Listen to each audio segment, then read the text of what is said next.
السلام عليكم ورحمة الله وبركاته. إن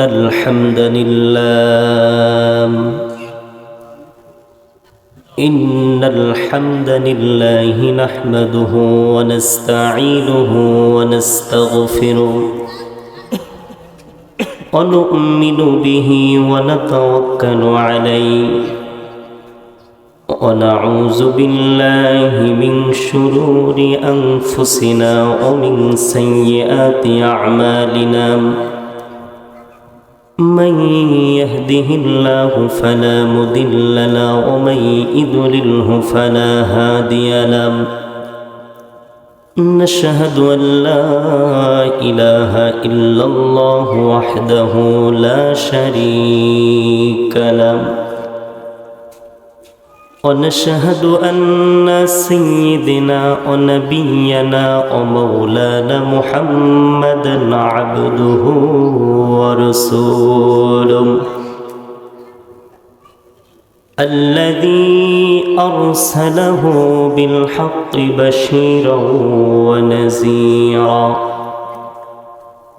وداعيا إلى الله بإذنه وسراجا منيرا. فقد قال الله تعالى في كلامه المجيد والفرقانه الحميد. সকলেই জবানটা ছেড়ে দিয়ে আমার সাথে উচ্চ আওয়াজে পড়েন আউযু বিল্লাহি মিনাশ শাইতানির রাজীম বিসমিল্লাহির রহমানির রহিম তাব্বাত ইয়াদা আবি লাহাবিন وتب صدق الله العظيم أو كما قال رسول الله صلى الله عليه وسلم أول ما يحاسب به العبد يوم القيامة الصلاة إن الله وملائكته يصلون على النبي يا أيها الذين آمنوا صلوا عليه وسلموا تسليما اللهم صل على مولانا محمد وعلى آله মাওলানা। পৃথিবীতে কেউ স্থায়ী হয় না,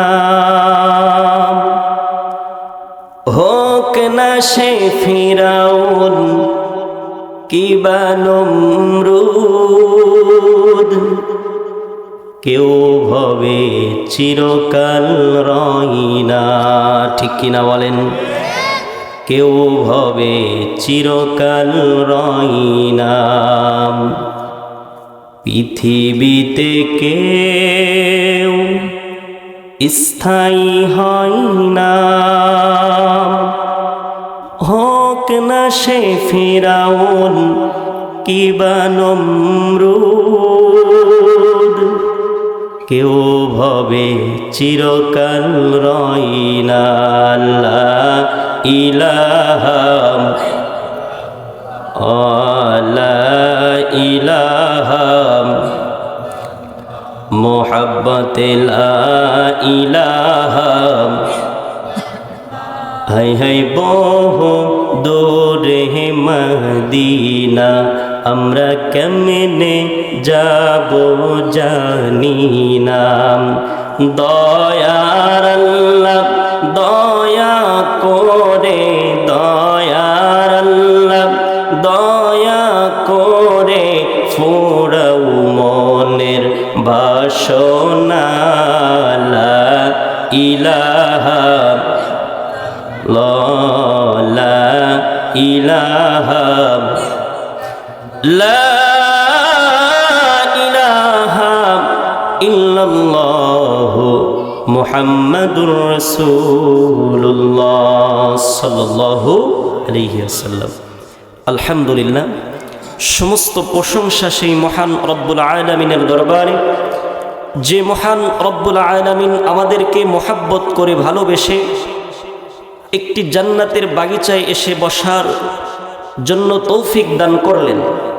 সেই মহান রবের দরবারে আমরা শুকরিয়াতান আদায় করি, সকলেই পড়ি আলহামদুলিল্লাহ।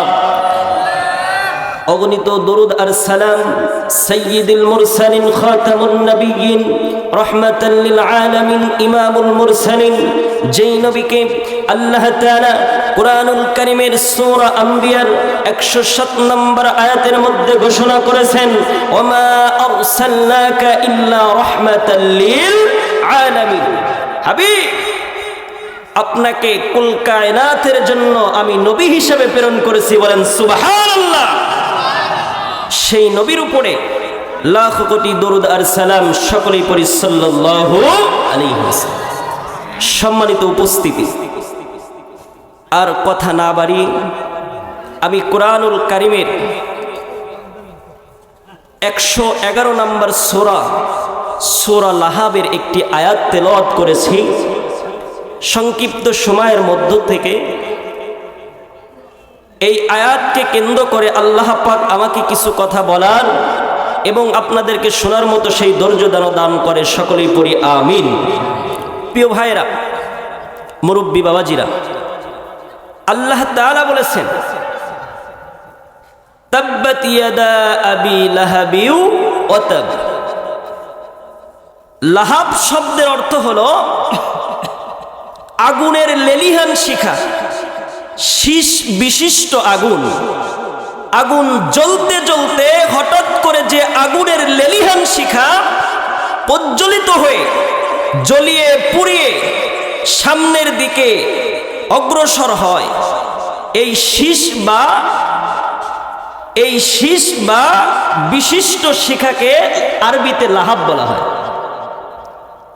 সূরা লাহাবের প্রথম আয়াত থেকেই এই সূরার নামকরণ করা হয়েছে। প্রিয় উপস্থিতি, এই সূরাটির আয়াত সংখ্যা 5টি এবং এই সূরার মধ্যে রুকু আছে 1টি। আমি যতটুকু সময় পাই এই সময়ের মধ্যে এই আয়াতকে কেন্দ্র করে আমি কথা বলবো ইনশাআল্লাহ। আমরা প্রথমে জানব হচ্ছে আসহাবে নুজুল, কোন কারণে এই সূরা লাহাব নাজিল হয়েছে, কোন প্রেক্ষাপটে, কোন ঘটনার অবধারণে, কোন পর্যায়ে আলোচনায় এই সূরা লাহাব নাজিল হলো। প্রিয় ভাইরা, এই সম্পর্কে যদি একটি হাদিস আপনাদেরকে আমি শোনাই, তাহলে আপনারা বুঝতে পারবেন সূরা লাহাব কেন নাজিল আল্লাহ করলেন। বুখারী শরীফের একটি হাদিস, ইমাম খাজিন রহমাতুল্লাহি আলাইহি তাফসিরে খাজিনের মধ্যে দলিল হিসেবে, ডকুমেন্ট হিসেবে তিনি উপস্থাপন করেছেন। সম্মানিত উপস্থিতি ভাইরা, মুরব্বী বাবাজিরা, গভীর মনোযোগ দিয়ে শুনবেন রে বাবা। আজকে সমাজের মধ্যে আবু লাহাব নাই, নমরুদ নাই, ফিরাউন নাই, কিন্তু তাদের উত্তরসূরিরা আজও বেঁচে আছে, ঠিক কিনা বলেন? আমরা সিধাই চিনব এই সংক্ষিপ্ত সময়ের মধ্যে যে সেই আবু লাহাব কারা, সেই আবু লাহাবের চরিত্র কাদের মধ্যে আছে। এই সংক্ষিপ্ত সময়ের মধ্যে বাজান আমরা শুনে যাব ইনশাআল্লাহ। আল্লাহর নবীর সাহাবী ইবনে আব্বাস রাদিয়াল্লাহু তাআলা আনহু বলেন, লাম্মা নাজিলাত ওয়া আনজির আশীরাতাকাল আকরাবিন। আল্লাহু আকবার। আব্দুল্লাহ ইবনে আব্বাস রাদিয়াল্লাহু তাআলা আনহু বলেন, আল্লাহর নবীর উপরে আয়াত কারিমা নাজিল হল নবীকে বললেন, হে নবী, আপনি আপনার নিকটতম আত্মীয়দেরকে জাহান্নামের ভয় প্রদর্শন করুন। এই কথা যখন আমার আল্লাহ বললেন, আল্লাহর নবী সাফা পর্বতে উঠে গেলেন। সাফা পর্বতে ওঠার পরে আল্লাহর নবী বললেন, ফাজাআলা ইউনাদি, চিৎকার করে করে আল্লাহর নবী ডেকে ডেকে বলতেছেন, ইয়া বানি কিফরিম, ইয়া বানি আদিন, লিবুতুনি কুরাইশ। কুরাইশদের অভ্যন্তরে ছোট্ট ছোট্ট গোত্রের নাম ধরে আল্লাহর নবী চিৎকার করে ডাকতে থাকলেন ততক্ষণ, ইত্তা ইজতামাউ, তারা একত্রিত হলো না যতক্ষণ। আল্লাহর নবী কুরাইশদের অভ্যন্তরে ছোট্ট ছোট্ট গোত্রের নাম ধরে চিৎকার করে ডাকতেছে, তারা একত্রিত হলো না যতক্ষণ আল্লাহ নবী ডাকতে থাকলেন ততক্ষণ। প্রিয় ভাইয়েরা, আল্লাহর নবী সাল্লাল্লাহু আলাইহি ওয়াসাল্লাম তিনি সকালবেলা তিনি সাফা পর্বতে উঠে তিনি চিৎকার করে ডাকা আরম্ভ করলেন। আল্লাহর নবীর আওয়াজে প্রত্যেকটা মক্কার ঘরে ঘরে নবীর আওয়াজটা পৌঁছে গেল। সুবহানাল্লাহ, নবীর আওয়াজ মক্কার প্রত্যেকটা ঘরে ঘরে পৌঁছে গেল। সম্মানিত উপস্থিতি ভাইয়েরা, আল্লাহর নবীর আওয়াজটা শোনার পর মক্কার সমস্ত মানুষেরা ঘরের মধ্যে থেকে বেরিয়ে পঙ্গপালের মতো দৌড়াচ্ছে। তারা এমন ভাবে দৌড়াচ্ছে, না জানি আমাদের মুহাম্মদ আজকে আমাদের কি শোনাবে, না জানি আজকে আমাদের মুহাম্মদ কি এসএমএস আমাদেরকে দিবে। সমস্ত মানুষ যখন দৌড়াচ্ছে দৌড়াচ্ছে মুহাম্মাদের এসএমএস শোনার জন্য। ইবনে আব্বাস বলেন, যারা অক্ষম, দৌড়াতে পারে না, চলাফেরা করতে পারে না, তারা কি করলো, ফাজাআলা রাজুলুন ইযা লাম ইয়াসতির আন ইয়াখরুজা আরসালা রাসূলা, উপস্থিত হতে পারলো না যারা, প্রতিনিধি পাঠালো তারা। সুবহানাল্লাহ, সমস্ত মানুষ দৌড়াচ্ছে, কিন্তু যারা অক্ষম, হাঁটতে পারে না, দৌড়াতে পারে না, তারা কি করলো, প্রতিনিধি পাঠাবো যে মুহাম্মদ কি এসএমএস দেয়, কি কথা বলে, এটা জানার জন্য। লিয়ানসুরা মাআহু, সকলেই চলে গেল। আর যারা যাইতে পারলো না, প্রতিনিধি পাঠালো তারা। ফাজাআলা আবু লাহাব কুরাইশ, আবু লাহাব এবং কুরাইশের মানুষগণ যখন উপস্থিত হলো, আল্লাহর নবী তাদেরকে বলল, ও মক্কাবাসী, আমি মুহাম্মদের কথা কি তোমাদের বিশ্বাস হয়? আমি মুহাম্মদ যদি বলি আন্না খয়লান বিওয়াদি, ওই যে পাহাড় দেখা যায়, ওই পাহাড়ের পাশে বিশাল সৈন্যবাহিনী প্রস্তুত হয়ে আছে তোমাদেরকে ধ্বংস করে দেওয়ার জন্য, তোমরা কি বিশ্বাস করবা?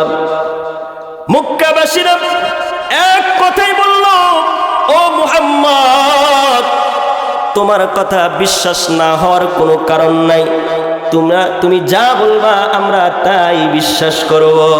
সুবহানাল্লাহ, সকলেই একত্রিত হলো যখন, আল্লাহ নবী তখন তাদেরকে বলতেছেন, ওই যে মক্কার পাশে বিশাল সৈন্যবাহিনী প্রস্তুত আছে তোমাদেরকে ধ্বংস করে দেওয়ার জন্য, আমি নবীর কথা কি তোমাদের বিশ্বাস হয়? তারা এক বাক্যে জবাব দিল, মা জাররাবনা ইল্লা সিদকা, আপনি তো কোনোদিন মিথ্যা কথা বলেন নাই, তামাম জীবন মিথ্যা কথা বলেন নাই যিনি, আজ কেমনে মিথ্যা কথা বলবেন তিনি? আল্লাহর নবী ডাক দিয়ে বললেন, ও মক্কাবাসী, তোমাদের কথার বাক্য যদি এটাই হয়, তাহলে জেনে রেখো, ইন্নী রাসূলুল্লাহি ইলাইকুম জামিআ, আমি মুহাম্মদকে আল্লাহ তাআলা কুল কায়নাতের জন্য নবী হিসেবে প্রেরণ করেছেন। সুবহানাল্লাহ। এরপরে বাজান, যেই কথাটা আল্লাহর নবী সাফা পর্বতে উঠে সকল মক্কাবাসীদেরকে বললেন, ও মক্কাবাসী, ইন্নী নাযীরুল লাকুম বাইনা ইয়াদাই আযাবিন শাদীদ। আল্লাহর নবী যেই কথাটা বললেন, ও মক্কাবাসী, আমি তোমাদের জন্য পরকালের কঠিন আযাবের পিথি প্রদর্শনকারী, কাজী মূর্তি পূজা ছেড়ে দাও, এক আল্লাহর তাওহীদ গ্রহণ করো। মূর্তি পূজা ছেড়ে দাও আর এক আল্লাহর তাওহীদ গ্রহণ করো। এই কথা বললেন যখন নবী, সমস্ত কাফের বেঈমানরা মাথা নত করে দিল তখন, কিন্তু মাথা উঁচু করে দিল যে পৃথিবীর মধ্যে সবচেয়ে বেয়াদব সে, নাম তার আবু লাহাব। আল্লাহর নবী বললেন যখন যে এক আল্লাহর ইবাদত করো, এক আল্লাহর তাওহীদ গ্রহণ করো, মূর্তি পূজা ছেড়ে দাও, সমস্ত কাফের বেঈমানরা মাথাটা নিচু করে দিল, কিন্তু আবু লাহাব মাথাটা উঁচু করে দিল। প্রিয় ভাইয়েরা, আবু লাহাব শুধু মাথাটা উঁচুই করে নাই, আবু লাহাব আল্লাহর নবীকে তার আঙ্গুল দ্বারা আল্লাহর নবীকে বললেন, তাব্বান লাকা সাইউ ওয়া লা ইয়ামআলি হাজা জামাতানা। ও মুহাম্মদ, তোমার জীবনের প্রত্যেকটা জীবনই ধ্বংস হয়ে যাক, তোমার জীবনের প্রত্যেকটা দিনই ধ্বংস হয়ে যাক। জোরে বলেন না নাউজুবিল্লাহ। আবু লাহাব বলতেছে যে তোমার জীবনের প্রত্যেকটা দিনই ধ্বংস হয়ে যাক। এই কথা বলার জন্য আমাদেরকে একত্রিত করেছো? তোমার খেয়ে কি কোনো কাম নাই? সারাক্ষণ তুমি খালি আল্লাহ এবং আল্লাহর রসুলের কথা বলো। তুমি দেখতেছো না তোমার চিৎকারের আওয়াজ শুনে মক্কার যুবকেরা পঙ্গপালের মতো দৌড়ে আসছে, আর তুমি কি শোনাচ্ছ? ইন্নী রাসূলুল্লাহি ইলাইকুম জামিয়া। তুমি কি শোনাচ্ছ? ইন্নী নাযীরুল লাকুম বাইনা ইয়াদাই আযাবিন শাদীদ। তোমার খেয়ে কি কোনো কাম নাই? সারাক্ষণ আল্লাহ এবং আল্লাহর রসুলের কথাই বলো। বাজান, বোঝা গেল আবু লাহাব ওই সময় কোরআনের কথা সে বিশ্বাস করতে পারে নাই, কোরআনের কথা দমন করতে চেয়েছিল। ঠিক আজকে সমাজের মধ্যে আবু লাহাবের চরিত্র যারা এই কোরআনের মাহফিল বন্ধ করে তাই দিতে চায় তারা, ঠিক কিনা বলেন? কোরআনের মাহফিল বন্ধ করতে চায় তারা। প্রিয় ভাইয়েরা, ওই সময় আবু লাহাব কোরআনের কথা শুনে আল্লাহর নবীকে অভিশাপ করেছিল যে তোমার জীবনের প্রত্যেকটা দিনই ধ্বংস হয়ে যায়। তোমার খেয়ে কি কোনো কাম নাই? সারাক্ষণ রসুলের কথা আর আল্লাহর কথাই বলো। বোঝা গেল সেই সময় আবু লাহাব নবীজির শত্রু ছিল। কোরআনের কথা সে দমন করতে চেয়েছিল, কিন্তু সে কি পেরেছে কোরআনের কথা বন্ধ করতে পারে? আজকেও সমাজে ওই আবু লাহাবের চরিত্র যাদের মধ্যে আছে তাদের কাছে কোরআনের প্যান্ডেল ভালো লাগে না, কোরআনের তাফসীর ভালো লাগে না, কোরআনের কথা ভালো লাগে না, যাত্রার প্যান্ডেল আর কনসার্টের গান তাদের ভালো লাগে, ঠিক কিনা বলেন? প্রিয় ভাইয়েরা, রাগ করলেন আমার কথায়?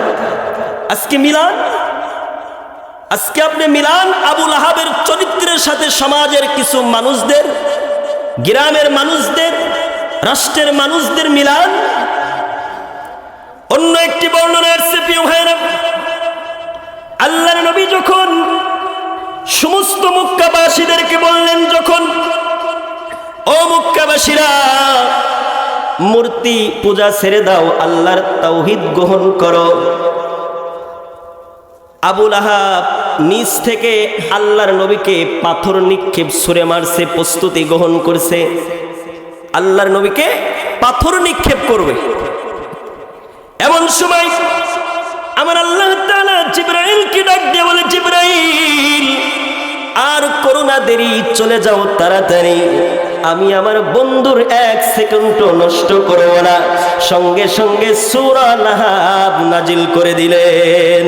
সুবহানাল্লাহ। সূরা লাহাবের মধ্যে কি বলতেছেন? তাব্বাত ইয়াদা আবি লাহাবি ওয়া তাব। লাহাবের মধ্যে বলতেছেন যে আবু লাহাবের 2 হাত ধ্বংস হয়ে যায় এবং সে নিজে।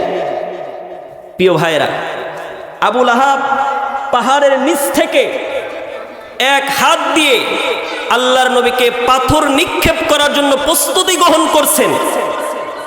কয় হাত দিয়ে? 1 হাত দিয়ে। তাহলে কেন আল্লাহ তাআলা 2 হাতের উপরে অভিশাপ করলেন? প্রশ্ন আসে না? 1 হাত দিয়ে নিক্ষেপ করছেন, তার আরেক হাত তো কোনো দোষ করে নাই। প্রিয় ভাইরা, কোনো কিছু উপরের দিকে ছুঁড়ে মারতে হয় যখন, কয়টি হাত ব্যবহার করতে হয় তখন? 1টি হাত। কয়টি হাত? 1টি। একজন আরেকজনকে যখন আমরা হুমকি দেই, কি দেই? হুমকি বোঝেন? আপনাদের গ্রামের কেউ যদি বলে ডায়ার 4 মাথায় তোকে যদি পায় তোর চামড়া ছিলে ফেলবো, এবং আরেকজন যদি বলে তোরে যদি সুইট গেটের সামনে পাই তোর চামড়া তো ছেলবই এবং এসিআই কোম্পানির লবণও লাগাবো, এটার নাম কি? এটার নাম কি? হুমকি। প্রিয় ভাইরা, আমরা অবগত আছি একজন আরেকজনকে হুমকি দেয় যখন 1 হাত ব্যবহার করে তখন। তো আবু লাহাব 1 হাত দিয়ে পাথর নিক্ষেপ করার জন্য প্রস্তুতি গ্রহণ করেছে, আর 1 হাত তো তার দোষ করে নাই। তো কেন আল্লাহ তাআলা বললেন তাব্বাত ইয়াদা আবি লাহাবি ওয়া তাব? আবু লাহাবের 2 হাত ধ্বংস হোক এবং সে নিজে ধ্বংস হোক।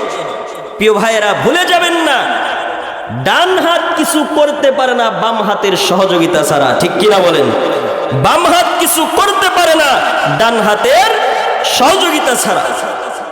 আপনি ডান হাত দিয়ে তীর নিক্ষেপ করবেন যখন, বাম হাত দিয়ে তীরের ধনুক ধরতে হবে তখন। ঠিক কিনা? তাছাড়া তীর নিক্ষেপ করতে পারবেন? পারবেন না। প্রিয় ভাইরা, এই মুসলমানদের দেশে 90% মুসলমানদের দেশে কোরআনের মাহফিলে 144 দ্বারা জারি করে যারা, আবু লাহাবের ডাইন হাত তারা। ঠিক কিনা বলেন? আর এর পিছনে প্রশাসনিকের সহযোগিতা দেয় যারা, আবু লাহাবের বাম হাত তারা। ঠিক কিনা? কথা বলেন ঠিক কিনা? প্রিয় ভাইরা, এই মুসলমানদের দেশে আল্লাহর রাসূলকে নিয়ে কটূক্তি করে যারা, ঠিক আবু লাহাবের ডান হাত তারা। ঠিক কিনা? ইমানি শক্তি দিয়ে বলবে, কারণ আমরা বাঘের বাচ্চার মতো গর্জন দেই। বাঘের বাচ্চার জাতি আমরা বিড়ালের জাতি নয়। ঠিক কিনা বলেন? ইমানি পাওয়ার দেন। আপনার ঠিক বলার কারণে, আপনার আল্লাহ রাব্বুল আলামিনের স্লোগানের ধ্বনির কারণে এই সমাজের আবু লাহাবের চরিত্র যাদের মধ্যে আছে তাদের বুকের মধ্যে ভূমিকম্প হবে। ঠিক কিনা বলেন? প্রিয় ভাইয়েরা আমার, রূপক অর্থে মানুষের হাত হচ্ছে 2 প্রকার। কয় প্রকার? আমি যে কথা বলতেছিলাম, আল্লাহর নবীকে আবু লাহাব 1 হাত দিয়ে পাথর নিক্ষেপ করার জন্য প্রস্তুতি গ্রহণ করলেন। কেন আল্লাহ তাআলা তার 2 হাতের উপরে অভিশাপ করলেন? এবার বোঝেন। রূপক অর্থে মানুষের হাত হচ্ছে 2 প্রকার। একটা হচ্ছে নিজের হাত, আর একটা হলো কিসের হাত? জোরে বলেন। কিসের হাত? আরে জোরে বলেন না, কিসের হাত? ভয় পাচ্ছেন? আর ভয়ের সময় আছে? জোরে বলেন আছে? ইমানি পাওয়ার দেন। প্রিয় ভাইরা, একটা হচ্ছে নিজের হাত, আর একটা হলো কিসের হাত? ক্ষমতার হাত। একটা উদাহরণ দিলে বুঝবেন। ধরেন একটা গ্রামে 2 প্রকারের মানুষ বাস করে। 2টা লোক, 2টা কিসমের লোক পাওয়া যায়। একটা লোক তিনি হাঁটতে পারে না, লাঠি ছাড়া চলতে পারে না, চশমা ছাড়া দেখতে পারে না, লোকটি কি সবল? সবল না। তো এই লোকটি যদি রাষ্ট্রমন্ত্রীকে ফোন দেয় বা বড় নেতাকে ফোন দেয়, ওই নেতাকে পেতে তার 5 মিনিটও সময় লাগে না। আরেকটা লোক আছে, ওই লোকটা 10 জনের ভাত একলা খেতে পারে, 10 জনকে ঘুষি দিয়ে সে একাই মারতে যথেষ্ট, কিন্তু আমাদের চেয়ারম্যানের কাছেও সে যাইতে পারে না। আছে না নাই? এরকম লোক আছে না নাই? প্রিয় ভাইরা, এই 2 লোকের মধ্যে মারামারি বেজে গেছে। তো যে চশমা ছাড়া দেখতে পারে না, লাঠি ছাড়া চলতে পারে না, তাকে সে মারবে। সে চিন্তা করতেছে, আগে ঘুষি একটা মারি, যা হবে কাল হোক, যা আছে কপালে হবে সকালে। এই চিন্তা ফিকির করে সে যখনই একটা বক্সেন মারছে, যখনই একটা ঘুষি মারছে, ডায়াবেটিসের রোগী ছিল, সাথে সাথে জমিনের মধ্যে পড়ে গেছে। প্রিয় ভাইয়েরা, আশেপাশে যারাই ছিল বলা বলি করছিল, জানো কারে মারছো? তার হাত কত বড় লম্বা? তুমি কি জানো কারে মারছো তুমি? আচ্ছা আপনি বলেন তো দেখি, ওই ব্যক্তির হাত বা আমাদের এলাকার কারো হাত আমাদের হাতের চাইতে কি 1 হাত বেশি লম্বা? এই হাত বলতে কোন হাত? ক্ষমতার হাত। কিসের হাত? জোরে বলেন কিসের হাত? যেই ক্ষমতার বলে আবু লাহাব আল্লাহর নবীর উপরে পাথর ছোঁয়ার দুঃসাহস দেখায়, যেই ক্ষমতার বলে বলিয়ান হয়ে আবু লাহাব আল্লাহর নবীকে কোরআনের কটূক্তি দেয়, যে আবু লাহাব ক্ষমতার কারণে ইসলামের দিকে আঙ্গুল তুলে উঁচু করে, ওই হাত আল্লাহ তাআলা বললেন তার হাত ধ্বংস হয়ে যায়। যেই ক্ষমতার বলে বলিয়ান হয়ে আবু লাহাব কি করেছিল? আল্লাহর নবীকে পাথর নিক্ষেপ করতে চায়।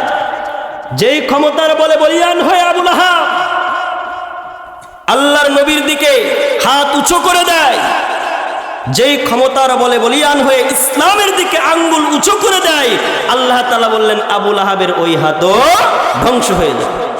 প্রিয় ভাইরা, এ যেমন তেমন কাফের না। আপনি কোরআনুল কারীমের মধ্যে আপনি ফিরাউনের নাম পাবেন, কিন্তু ফিরাউনের নামে কোনো সূরা পাবেন না। আপনি নমরুদের নাম পাবেন, কিন্তু নমরুদের নামে কোনো সূরা আছে? শুনেছেন কোনোদিন?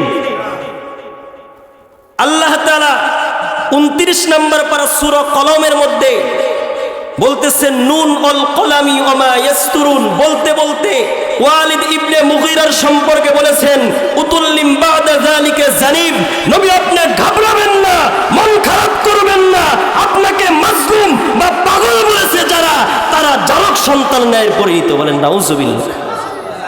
প্রিয় ভাইরা, ওয়ালিদ ইবনে মুগীরার কথা বলতে বলতে আল্লাহ রাব্বুল আলামিন বললেন হাবিব আপনি ঘাবড়াবেন না, মন খারাপ করবেন না, আপনাকে মাজলুম বা পাগল বলেছে যে অবৈধ সন্তান সে, ঠিক কিনা বলেন?